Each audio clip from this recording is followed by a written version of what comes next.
آپ کی بہتری اسی میں ہے کہ آپ انہیں صاف کر لیں اور رونا بند کریں، ورنہ میرا طریقہ آپ کو گراں گزرے گا۔ وہ معنی خدی سے گویا ہوا۔ آپ پیار سے بات نہیں کر سکتے؟ بیوی سے اس طرح کا سلوک کون کرتا ہے؟ وہ ناراضگی بھرے لہجے میں نم آنکھیں لیے شکوہ کو زبان پر لائی تو شیر کا دل شدت سے اس کی طرف ہمکنے لگا۔ اس کے کپ کپاتے شنگروفی لب اور بھیگے عارض اور زرستی پلکوں نے اس شیر کا سارا ضبط ختم کر دیا۔ اس نے ظاہشہ کا ہاتھ پکڑ کر کھینچا تو وہ ہلکی سی چیخ کے ساتھ اس کے اوپر گری۔ اس کے سینے پر دونوں ہاتھ جما کر اس نے کوئی بھی گستاخی ہونے سے اپنے تئیں حفاظتی اقدام کیا تھا، مگر اس شیر نے اس کی بکھری زلفوں کو ایک طرف کرتے اس کے بھیگے رخساروں کو نرمی سے چھوا تو اس کا دل سینے میں پھڑپھڑا کر رہ گیا۔ ہتھیلیاں اے میں بھی پسینے سے تر ہو گئیں اور شیر نے بے ساختہ اس کی نم پلکوں کو چوما۔ ظاہشہ کی ہمت جواب دے چکی تھی۔ اس کے سینے پر دباؤ ڈال کر وہ اٹھنے لگی تو شیر نے اس کے گرد بازو حمایل کر کے اس کی ساری کوششیں ناکام بنا دیں۔ کیا کر رہے ہیں آپ؟ چھوڑیں، یہ ہمارا گھر نہیں ہے، ہاسپٹل کا روم ہے۔ سرخ آرزوں پر پلکیں گرائے وہ شرم و غصے کے ملے جلے تاثرات لیے بھیگے لہجے میں قدرے جھنجھلا کر بولی تو شیر ہنس دیا۔ آپ کو شکوہ تھا نا کہ بیوی کے ساتھ اس طرح کا سلوک کون کرتا ہے، تو بس آپ کے شکوے دور کر رہا تھا۔ وہ بے باک لہجے میں گرفت نرم کرتا ہوا بولا تو ظاہشہ تیزی سے پیچھے ہوئی۔ شکوے دور کرنے کے لیے آپ کو ہاسپٹل ہی ملا تھا؟ اسے نظریں ملائے بغیر وہ خفگی سے گویا ہوئی۔ یہ تو صرف جھلک تھی، باقی آپ سے دو ہاتھ تو گھر جا کر کرنے ہیں۔ آپ جو مجھ سے اتنے دن سے چھپتی پھر رہی ہیں نا، اب یہ چھپن چھپائی کا کھیل بند کریں۔ صرف آپ کی وجہ سے جونیئر ظاہشہ کو آنے میں اتنا وقت لگ رہا ہے۔ بے باک سے لہجے میں کہہ کر وہ قدرے سنجیدگی سے سارا ملبہ ظاہشہ پر ڈال دیا تھا، جبکہ وہ تو شرم و حیا سے کٹ کے رہ گئی تھی، پلکیں لرز سی گئی تھیں۔ سرخ تمتماتے عارض پر حیا کے رنگ اس قدر خوشنما تھے کہ اورشین بے ساختہ مسکراہٹ دبا گیا۔ ظاہشہ اس کی پرتپش نظروں اور بے باک جملوں سے بچنے کے لیے روم سے باہر چلی گئی تھی، جبکہ اورشین سکون سے آنکھیں موند گیا۔ 2 دن بعد وہ ڈسچارج ہو کر گھر آیا تو ملنے والوں کا تانتا سا بن گیا۔ روشنی اس کے اگلے دن ہی مصروفیات ختم ہوتے ہی روشنی ان دونوں کو جان بوجھ کر تنہائی میسر کر آئی تھی کہ وہ چاہتی تھیں دونوں اپنے اس رشتے کو مضبوط کریں اور اسے آگے بڑھائیں۔ سہاب اور سفیر مزنی کو گھر لے آئے تھے۔ جس رات زروان ملک کی گرفتاری کی خبر ملی تھی، اسی دن آسیہ ملک اس خبر کی تاب نہ لاتے ہوئے حرکت قلب بند ہونے سے جہاں فانی سے کوچ کر گئی تھیں۔ پہلے بھائی گرفتار ہوا جسے اس نے خود پکڑوایا تھا، اور پھر اس کی ماں ہمیشہ کے لیے اسے چھوڑ کر چلی گئی۔ پے در پہ ہونے والے حادثات، واقعات اور انکشافات کا نتیجہ اس کے نروس بریک ڈاؤن کی صورت میں نکلا تھا۔ ادھر آسیہ ملک کا جنازہ اٹھا تھا اور ادھر وہ لہرا کر فرش پر بکھرتی چلی گئی تھی۔ سفیر صحاب سمیت سب گھر والے وہاں موجود تھے۔ سمیع تھانے کے معاملات سنبھالنے میں اس قدر مصروف تھا کہ جنازے میں شرکت نہ کر سکا۔ کچھ یہی حال ذوالقرنین کا بھی تھا۔ کل ہی وہ ہاسپٹل سے آئی تھی۔ صحاب اسے گھر لانا چاہتی تھی، مگر اس کی ایک ہی ضد تھی کہ اسے اپنے گھر میں اس کی ماں کی یادیں تھیں۔ وہ اس وقت جس ذہنی کرب سے گزر رہی تھی، اس کا اکیلے رہنا ٹھیک نہیں تھا، مگر صرف ایک رات کے لیے صحاب مان گئی تھی۔ گھر میں اس قدر وحشت و تنہائی تھی، ہر سو اس کی ماں کی ڈانٹ پھٹکار کی آوازیں سنائی دے رہی تھیں۔ اس کا سر درد سے پھٹا جا رہا تھا۔ وہ مزید یہاں رکنے کی متحمل نہ تھی۔ اس نے صحاب سے ملنے کا فیصلہ کیا اور دکھتے سر کو سنبھالتے آنسو پوچھ کر اٹھ کھڑی ہوئی۔ عشیرہ پہلے سے بہتر تھا اور آفس کا بھی ایک آدھ چکر لگا لیا کرتا تھا۔ اس نے اپنے اور ظاہشہ کے لیے ہنی مون پلان کر رکھا تھا۔ وہ خود بھی اب اپنی ازواجی زندگی شروع کرنا چاہتا تھا۔ اپنی زندگی میں سکون آور لمحے اور خوبصورت سی فیملی بنانے کی چاہ نے سر اٹھایا تھا۔ اب وہ تاخیر کا خواہاں نہیں تھا، مگر اس کے ساتھ ہی وہ روشنی کے لیے بھی فکر مند تھا۔ رمیز کی آخری خواہش وہ پوری کرنا چاہتا تھا، مگر اس سلسلے میں سعدیہ بیگم کا تعاون درکار تھا، اور سب سے بڑی بات روشنی کی رضامندی اور انہیں صرف ظاہشہ قائل کر سکتی تھی، اور ظاہشہ نے عشیر کے کہنے پر ہی نہیں بلکہ روشنی کی خوشیوں اور حماس کے بہتر مستقبل کے لیے اس سے بات کرنے کی ٹھانی تھی۔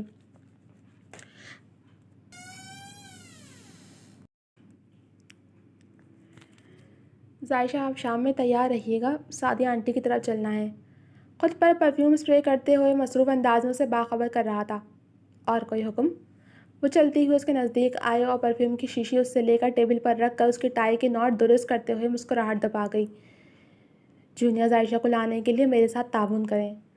اس نے گرد گرفت مضبوط کرتے ہوئے محبت بھرے لہجے میں بے شرمی سے بے بانگ دہل اگلا حکم صادر کر گیا تو اس کی ایک ہی گردان پر ظاہشہ کی جھپی جھپی سی ہنسی چھوٹ گئی۔ جب میں نے آپ کو پہلی بار دیکھا تھا تو لگا نہیں تھا آپ اتنے بے شرم ہوں گے۔ ظاہشہ نے آنکھیں دکھا کر گھمائیں۔ مگر مجھے اندازہ ہو گیا تھا کہ آپ خاصی شرمیلی ہیں، تو مجھے ہی بے شرم بننا پڑے گا، ورنہ معاملات کافی خراب ہو جائیں گے۔ وہ اس کے عارضوں کو ہولے سے چھو کر گھمبیر لہجے میں کہتا بیڈ پر پڑے اپنے بریف کیس کی جانب بڑھا اور کار کی چابیاں موبائل سنبھال کر اسے بازو کے حصار میں لیے نیچے آ گیا۔ نارس پورش میں پچھلے آدھے گھنٹے سے اس کا منتظر تھا۔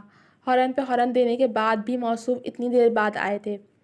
اپنا خیال رکھیے گا اور وقت پر اچھے سے تیار ہو جائیے گا۔ اس کی سبھی پیشانی پر پھول کھلاتے وہ پیچھے ہٹا اور الوداعی نظر اس پر ڈالتے گاڑی کی طرف بڑھ گیا۔ اتنی جلدی آنے کی کیا ضرورت تھی؟ کچھ دیر اور لگا آتے بھائی۔ نارس چھڑ کر گویا ہوا۔ تیری شادی ہو جانے دے، پھر پوچھوں گا۔ طنز آمیز نظر اس پر اچھالتے ہوئے بیرونی دروازہ عبور کر گیا۔ بریانی تیار ہے، شامی کباب بھی تل چکی ہوں، سلاد میں نے پہلے ہی بنا کر رکھ دی تھی، رائتا بھی ریڈی ہے، بس اب روٹیاں بنانی رہ گئی ہیں۔ وہ کچن سمیٹتے ہوئے خود سے ہم کلام تھیں۔ اکیلے ہی سارا کام کر لیا، مجھے بلا لیا ہوتا۔ پارس نے آنکھیں دکھائیں۔ تو مجھے اپنے گھر میں کسی کام کو ہاتھ لگانے دیتی ہو جو میں تمہیں کام کے لیے بلا لیتی؟ روشنی بھی پھر روشنی تھی۔ مزے سے پارس کو جواب دیا تو ان کی اس انداز پر پارس ہنس دی۔ ارے بھائی ایسے کیوں ہنس رہی ہو؟ کوئی لطیفہ تھوڑی سنایا ہے۔ وہ حیران ہوئیں۔ آپ بہت بدل گئی ہیں روشی آپا، اب پتہ ہے یہ بدلاؤ بہت اچھا بھلا سا معلوم ہو رہا ہے۔ پارس بولی تو روشنی اس کے سر پر پیار بھری چپت لگا کر باہر لانج میں آ گئیں۔ شام کے سائے ڈھل چکے تھے۔ سائشہ نے دوپہر 12 بجے اسے کال کر کے شام تک آنے کی اطلاع دی تھی۔ اتفاق سے ظہر کے بعد سائزہ بیگم بھی پارس کے ساتھ چلی آئی تھیں تو روشنی نے کھانے پکانے کا ٹھیک ٹھاک انتظام کر لیا تھا۔ پھر وہ جو عصر کے بعد جانے کا سوچ کر بیٹھی تھیں، روشنی کے اتنے پیار سے روکنے اور عائشہ کی آمد کا سن کر رک گئیں۔ سعدیہ بیگم نے تو اعجاز صاحب کو بھی شام میں ڈنر پر انوائٹ کر لیا تھا۔ صحاب کو بھی لے آتی خالہ جانی، اس کی کمی بہت محسوس ہو رہی ہے، کتنا عجیب لگے گا، سب ہوں گے بس صحاب نہیں ہوگی، روشنی نے کہا۔ اس کی دوست ہے نا وہ، کیا بھلا سا نام ہے اس بھلی سی لڑکی کا؟ وہ سوچ میں پڑ گئیں۔ زینب نام ہے، پیار سے اسے سب مزنی کہتے ہیں۔ روشنی نے ان کی مشکل آسان کر دی کہ وہ مزنی کو اچھی طرح جانتی تھیں۔ ایک وہی تو واحد دوست تھی صحاب کی جو اس کے دل کے قریب تھی۔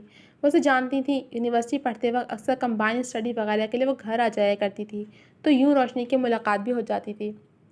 ہاں وہی، مزنی کو کل ہاسپٹل سے لائے تھے، مگر بچی کو اپنے گھر کی یاد آ رہی تھی تو وہ ایک رات وہاں رک گئی، مگر آج صبح وہ گھر آ گئی تھی۔ اب اچھا نہیں لگتا نا کوئی گھر پر آیا اور اسے چھوڑ کر صحاب ادھر آ جائے۔ انہوں نے رضان سے کہا تو روشنی نے سمجھتے سر ہلا دیا۔ خالہ جانی سمی بھائی کو فون کر دیں کہ وہ شام میں صحاب کو لیتے ہوئے آ جائیں، کیونکہ سفیر بھائی تو آج لیٹ نائٹ آئیں گے۔ پارس کو اچانک صبح جاتے وقت سفیر کی کہی بات یاد آئی تو وہ سعدیہ بیگم سے مخاطب ہوئی۔ ہاں ملی جان، کیوں نہیں؟ روشنی ذرا بھائی کو فون کر کے کہو کہ آتے ہوئے صحاب کو بھی ساتھ لے آئے، بھلا وہ بچی اکیلی گھر میں کیا کرے گی؟ انہوں نے روشنی سے کہا تو روشنی نے سمی کو کال ملائی، مگر شاید وہ کہیں مصروف تھا تو وہ میسج چھوڑ کر مطمئن ہو گئی۔ مجھے تو یہ سمجھ نہیں آ رہا کہ وہ بچی اب کہاں رہے گی، اکیلے تو میں اسے رہنے نہیں دوں گی، زمانہ بڑا خراب ہے سعدی، کسی کا کیا بھروسہ، کل کو کوئی اونچ نیچ ہو جائے پھر۔ سائزہ بیگم نے مغروم و متفکر لہجے میں کہا۔ آپا میں تو اسے اپنی سمی کے لیے پسند کر چکی ہوں، بس سوچ رہی ہوں کچھ وقت گزر جائے تو بچی سے بات کروں، یوں اچھا نہیں لگتا، ابھی اس کی ماں کے دنیا سے گئے وقت ہی کتنا ہوا ہے۔ ارادہ تو اس کی ماں سے بات کرنے کا تھا، مگر شاید وقت کو کچھ اور ہی منظور تھا۔ وہ رنجیدگی سے لہجے میں بولنے لگی۔ سعدی برا نہ مانو تو سادگی سے مزنی اور سمی کا نکاح کر دو تاکہ بچی غیر تحفظات کا شکار نہ ہو۔ وہ تو آج کل احساس کمتری کا شکار رہنے لگی ہے، کسی رشتے میں بندھے گی تو اعتماد بحال ہوگا اور وہ زندگی کی طرف لوٹ آئے گی۔ سائزہ بیگم نے سنجیدگی سے مزنی کے متعلق بات چھیڑی۔ یہ سراسر حماقت ہے مزنی، اور کم از کم میں تمہیں یہ حماقت نہیں کرنے دوں گی۔ صاحب نے سنجیدگی سے اسے ٹوکا۔ یہ حماقت نہیں، حقیقت ہے، میں ایک کرمنل کی بہن ہوں، مجھ جیسی لڑکی سے آخر وہ کیوں شادی کرنا چاہے گا؟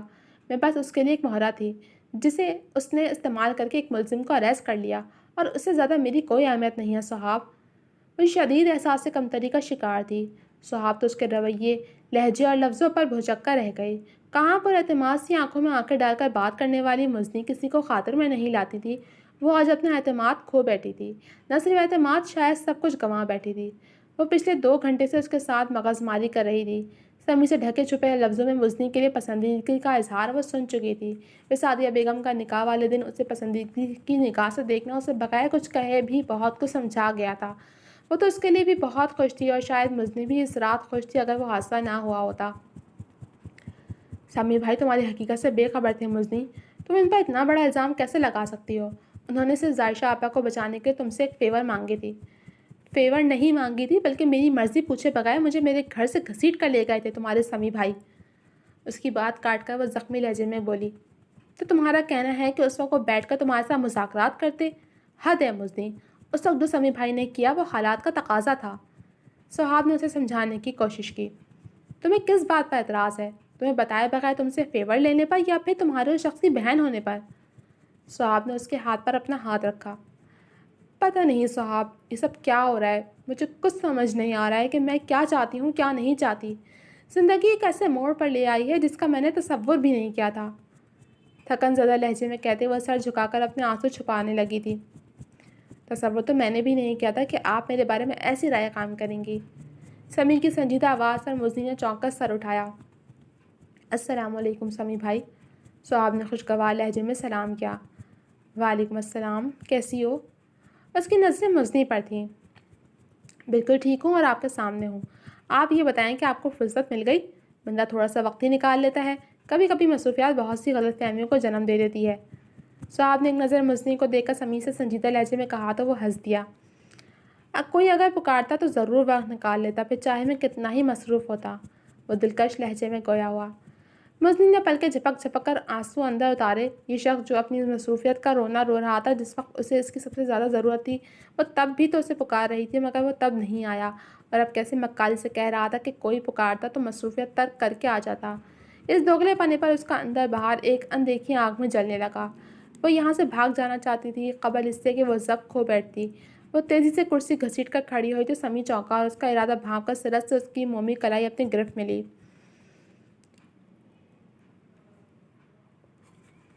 اچھی سی چائے بنا دو صاحب، تب تک میں تمہارے دوست کا دماغ ذرا درست کر دوں. صاحب نے لب دبایا، وہاں سے اٹھ کر اندر کی طرف بڑھ گئی. اب وہاں دونوں تنہا تھے. شکوے جن سے ہوتے ہیں ان سے کیے جاتے ہیں اور بندہ انہیں سے شکوے کرتا ہے، اچھا لگتا ہے. بخدا میں نہیں جانتا تھا کہ آپ زروان ملک کی بہن ہیں، کیونکہ میرا ٹارگٹ آپ نہیں ابشام کرمانی تھا. آپ سے بعد میں بات چیت کرنے کا سوچ کر میرا فوکس اپنے مشن پر رہا، مگر اس کے بعد مجھے امی کی طبیعت خراب ہونے کی وجہ سے اسلام آباد واپس آنا پڑا تو آپ کا میرا معاملہ کھٹائی میں پڑ گیا. یہاں شفٹ ہونے کے بعد اور پارس کے نکاح والی رات مجھے بالکل بھی اندازہ نہیں تھا کہ آپ زروان ملک کی بہن ہیں. مجھے تو ذوالقرنین نے فون کر کے اطلاع دی تھی. کچھ وقت کے لیے مجھے بے یقینی ہوئی تھی مگر وہ وقت ان سب سوچوں کے لیے نہیں تھا. میری بہن کی عزت اور جان داؤ پر لگی ہوئی تھی. مجھے لگا تھا کہ ہمارے درمیان محبت نہ صحیح اعتبار کا رشتہ تو ہے، مگر آپ کی بے اعتباری اور قیاس آرائیوں نے میرا یہ بھرم بھی توڑ دیا. وہ لمحے بھر کو سانس لینے کے لیے رکا. مزنی سر جھکائے سن رہی تھی. میں آپ کے احساسات سمجھ سکتا ہوں. آپ ہاں بیتنے والے قیامت کا اندازہ ہے مجھے. آپ کی امی کے جانے کا بہت افسوس ہے. میں کیس میں اس قدر الجھا ہوا تھا کہ تسلی کے دو بول بولنے کے لیے بھی وقت نہیں نکال سکا. کل رات ہی پنڈی سے میری واپسی ہوئی ہے تو آج صبح آپ کے سامنے ہوں. مزنی کے آنسو رخساروں پر بہہ گئے. یہ میرا جواب شکوہ تھا. کچھ دیر کے توقف کے بعد وہ سنجیدگی سے گویا ہوا. میں اپنے گھر میں اکیلی نہیں رہ سکتی. آپ مجھے عیدی ہوم بھجوا دیں. میں یتیم ہوں. میرے دنیا میں کوئی نہیں ہے. میں اپنی باقی کی زندگی وہیں گزار لوں گی. مجھے کسی پر بوجھ نہیں بننا، نہ ہی مجھے کسی کی ہمدردی میں لپٹی محبت چاہیے. وہ ایک ہی سانس میں بول کر چہرہ دونوں ہاتھوں میں چھپائے پھوٹ پھوٹ کر رو دی. صاحب نے چائے کی ٹرے میز پر رکھی اور حیرت سے سمیع کو دیکھا جو کچھ دیر تک تو اس کا یہ شکل برداشت کرتا رہا، پھر ایک جھٹکے سے اسے بازو سے پکڑ کر کھڑا کیا. مزنی کے ان لفظوں نے اس کا دماغ گھما دیا تھا. وہ حد سے زیادہ بے وقوف تھی. اس کی حرکت پر مزنی نے اپنی کلائی اسے گرفت سے چھڑوانے کی سعی کی مگر وہ گرفت مزید مضبوط کر گیا. اپنی چادر لے آؤ صحاب، ہم گھر جا رہے ہیں. میرا ہاتھ چھوڑیں، مجھے کہیں نہیں جانا. وہ نم لہجے میں چیخی. مگر مزنی، صحاب کچھ کہتے کہتے رک گئی. یہ احمق ترین خاتون بھی ہمارے ساتھ جائیں گی. میں نے کہا نا مجھے کہیں نہیں جانا. لیو مائی ہینڈ. مزنی چٹک کر گویا ہوئی تو اس کی سب مزاحمتیں نظر انداز کرتا وہ غصہ ضبط کیے ٹھنڈے ٹھاڑ لہجے میں بول کر مزنی کو گھسیٹتا ہوا گاڑی تک لے گیا. تو صحاب بھی سٹ پٹا کر کمرے سے چادر لے کر گاڑی میں آ گئی. جی تو جناب، اب تک کے لیے صرف اتنا ہی. کیسے لگی آپ کو یہ ایپیسوڈ؟ کمنٹ سیکشن میں اپنی رائے کا اظہار ضرور کیجیے گا. جلد ملوں گی اگلے ایپیسوڈ کے ساتھ. تب تک کے لیے اللہ حافظ.